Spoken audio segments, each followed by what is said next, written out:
Right, thank you Srikanth, thanks for the updates. Sarpanch ఎన్నికల ఫలితాలతో కాంగ్రెస్ ఎమ్మెల్యేలు అసహనానికి గురవుతున్నారని మాజీ ఎమ్మెల్యే ఆల వెంకటేశ్వర రెడ్డి విమర్శించారు. ప్రజలను బెదిరించే ధోరణిలో ఎమ్మెల్యేలు మాట్లాడుతున్నారని మండిపడ్డారు. ఎమ్మెల్యేల సొంత ఊళ్లలో ఆ పార్టీ మద్దతుదారులు సర్పంచ్ ఎన్నికల్లో ఓడిపోవడం ప్రభుత్వంపై ఉన్న వ్యతిరేకతను స్పష్టం చేస్తోందన్నారు. అభివృద్ధిపై దృష్టి పెట్టాల్సిన శాసనసభ్యులు వ్యక్తిగత దోషులు చేస్తున్నారన్నారు. పాలమూరు రంగారెడ్డి ప్రాజెక్టుపై సీఎం రేవంత్ దృష్టి పెట్టడం లేదని ఆరోపించారు.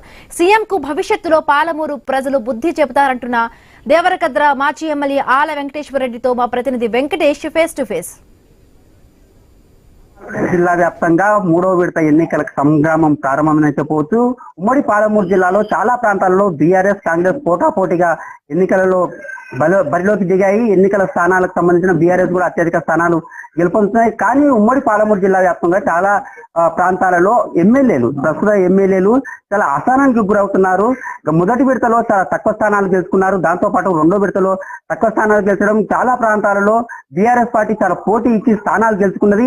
ఈ నేపథ్యంలో సీఎం సొంత జిల్లా కావడంతో సీఎం రేవంత్ రెడ్డి ప్రత్యేక దృష్టి సారించారు. మొదటి విడత వచ్చిన ఫలితాలను దృష్టిలో ఉంచుకొని సెకండ్ విడతలో చాలా క్లాసులను కూడా పీకారు ఎమ్మెల్యేలకు. దాంతో 2వ, 3వ విడతలకైతే వాళ్ళు పరుగులు తీస్తున్నారు. దీంతో ఉమ్మడి పాలమూరు జిల్లా వ్యాప్తంగా జడ్చర్ల నియోజకవర్గం సంబంధించి జడ్చర్ల ఎమ్మెల్యే అనిరుద్ధ్ రెడ్డి సొంత జిల్లాలో రంగారెడ్డిగూడలో ఒక బీజేపీ పార్టీ అభ్యర్థి సర్పంచ్ గా గెలవడం అక్కడ చాలా ఆశ్చర్యానికి గురి చేసింది. దీంతో పాటు మధుసూదన్ రెడ్డి అని దేవరకద్ర ఎమ్మెల్యే మధుసూదన్ రెడ్డి సొంత గ్రామమైన దమగ్నాపూర్ లో కూడా బీఆర్ఎస్ పార్టీ విజయకేతనం ఎగిరేసింది. ఈ నేపథ్యంలో చాలా మంది ఇక్కడ సూరి మెగారెడ్డి వనపర్తి ఎమ్మెల్యే కానీ, అక్కడ జడ్చర్ల ఎమ్మెల్యే కానీ, ఇక్కడ జిఎంఆర్ కానీ, దేవరకద్ర ఎమ్మెల్యే కానీ అసహనానికి గురవుతున్నారు.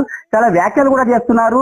తాము ఓట్లు వేయకుంటే చంపేస్తాము, లేదంటే మేమే చేస్తామని చాలా సంచలన కామెంట్ చేస్తున్నారు. దీనిపై మాజీ ఎమ్మెల్యే దేవరకద్ర మాజీ ఎమ్మెల్యే ఆల వెంకటేశ్వర రెడ్డి మనతో ఉన్నారు. ఆయన అడిగి తెలుసుకునే ప్రయత్నం చేద్దాం. చెప్పండి, ఈ ఎన్నికల్లో బీఆర్ఎస్ పార్టీ చాలా పోటీ ఇస్తుంది. జనాలు కూడా బీఆర్ఎస్ పార్టీకు అత్యధిక స్థానాలు అందించేందుకు కృషి చేస్తున్నారు. ఈ నేపథ్యంలో ఎమ్మెల్యేలు చాలా అసహనానికి గురై ప్రజలపైన తిరుగుబాటు చేసే పరిస్థితి ఎందుకు వచ్చిందంటారు? 2 ఏళ్ల క్రితం జరిగిన అసెంబ్లీ ఎన్నికల్లో ఏదైతే మాయమాటలు చెప్పి అధికారంలోకి వచ్చినారు, ఈ 2 ఏళ్ల కాలంలో ప్రజలకు అర్థమైపోయింది రేవంత్ రెడ్డి కానీ కాంగ్రెస్ ప్రభుత్వం కానీ వచ్చిన తర్వాత ఏమీ చేయలేదు. 10 ఏళ్ల కేసీఆర్ పాలన చూసారు, 2 ఏళ్ల కాంగ్రెస్ చూసారు. దాంతో ఈ రిజల్ట్స్ వస్తా ఉన్నాయి. ఈ రిజల్ట్స్ ని తట్టుకోలేక ఒక ప్రజాప్రతినిధిగా ఎన్నికైన ఎమ్మెల్యే అందరికి సంబంధించిన ఒక ఎన్నిక అయిన తర్వాత గతం 5 ఏళ్ళు ప్రజలకు సంబంధించిన మనిషి, నా ఇంటికి గేట్ దాటనియను, మెడబెట్టి దొబ్బుతా, లేకపోతే నేను చంపిస్తా, లేకపోతే నేను చచ్చిపోతా, ఏం మంటలు అవి? అసలు అంటే ప్రజాస్వామ్యంలో హుందాగా తీసుకోవాలి. ఎందుకని మేము ఎలక్షన్లు మేము ఓడిపోయినాం, హుందాగా తీసుకున్నాం కదా.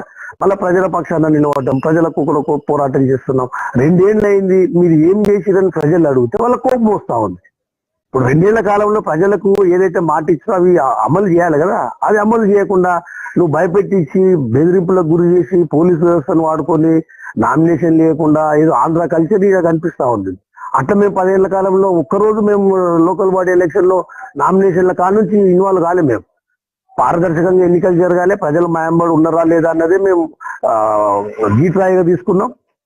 మేము అధికారంలో ఉన్నప్పుడు మాకు 90% వచ్చినాయి. ఎవరో అది కూడా ఏది without pressure, without a pressure లేకుండా సాఫీగా జరుగుతాయి. ఇవాళకి ఇంత ప్రెషర్ పెడితే కూడా ప్రజలు ఎట్లా రివోల్ట్ అవుతున్నారో చూస్తున్నారు. మీరు ఎమ్మెల్యే గారు సొంత ఊర్లో సరే గెలిచినాం మేము, కానీ ఆ ప్రజల స్పందన ఒకసారి చూడండి. అంటే ఎంత కష్టం మీద 2 ఏళ్ల కాలంలో మీరు ఎన్ని కష్టాలు పెట్టింటారు. ఆ కష్టంలోకి వెళ్ళి కదా వాళ్ళ గంటగానే ఎగురుతూ డాన్సులు చేస్తూ అంటే దాని నుంచి కొంచెం నేర్చుకోవాలంటున్నాం మేము. వాళ్ళు నేర్చుకోవాలి, అది ఇటువంటి జరుగుతున్నాయి, ఎందుకు జరుగుతున్నాయని నేర్చుకోవాలి. ఇచ్చిపెట్టి ఇంకా బెదిరింపులకు అంటే కేసులు, అంటే పోలీసు వ్యవస్థ, లేదంటే నేను చంపేస్తా, లేదా నేను చస్తా, ఏం మాటలు ఇవి? తూడి వరపర్తి ఎమ్మెల్యే తూడి మెగారెడ్డి కూడా వేరే పార్టీ నుంచి గెలిచి వస్తే నా గేట్ వరకు మెడల్ బట్టి బయటికి పంపిస్తాం, ఒక అభివృద్ధి నిధులు ఇవ్వము.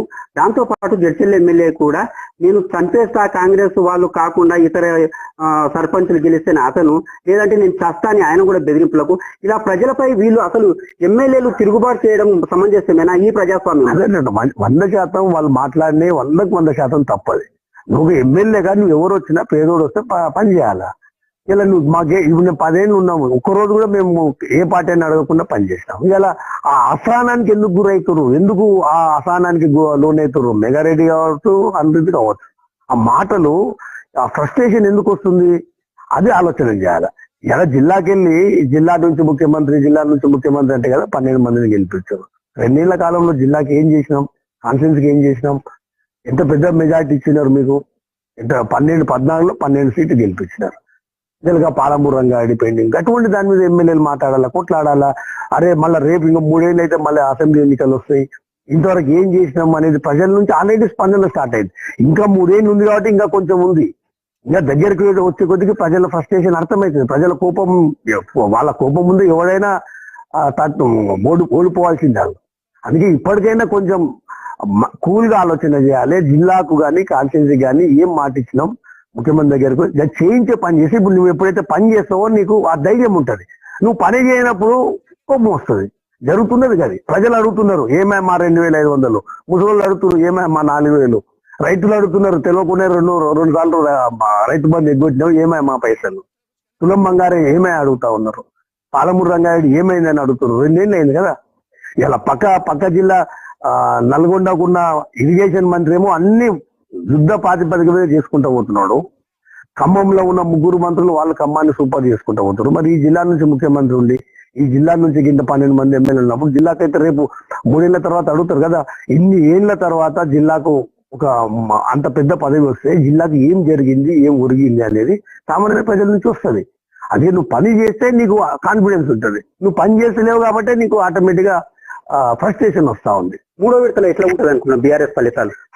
బాగుంటది. నేను అనేది ఇంకా వాళ్ళు ఇంకా అక్కడక్కడ ఇంకా 3 years ఉంది అధికారం. అది మా దేవరగారి ఎమ్మెల్యే ప్రతి ఊర్లో మీటింగ్ లా సంతకం పెట్టేదే నేను, ఇండ్లు ఇచ్చేదే నేను, పెన్షన్ ఇచ్చేదే నేను. వాళ్ళ ఊర్లో భయపడరా? ఓడగొట్టిరు కదా. నువ్వు భయపెట్టిస్తే ఎవరు భయపడరు. కొంచెం తేడా ఉంటది, ఎందుకంటే ఇంకా 3 years ఉంది కాబట్టి కొంచెం ఉంటది. అరే మళ్ళీ లోకల్ బాడీ వస్తాయి. ఏది ఏమైనా 100% రాబోయే కాలంలో మళ్ళీ కేసీఆర్ గారి గవర్నమెంట్ 100కు 100% వస్తుంది.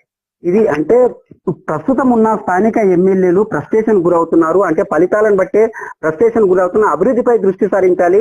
ప్రజలు అవకాశం ఇచ్చారు కానీ అవకాశాన్ని సద్వినియోగం చేసుకుండా ప్రజలపైనే వాళ్ళ విమర్శలు చేస్తున్నారు. చనిపోతాము, చంపేస్తామని బెదిరింపులకు పాల్పడడం సమంజసం కానీ 3వ విడతలు కూడా ఖచ్చితంగా బీఆర్ఎస్ అత్యధిక స్థానాలు గెలుస్తాయని ఆల వెంకటేశ్వర రెడ్డి ముక్తఖండంలో చెప్తున్నారు. వెంకటేష్, మహబూబ్ నగర్.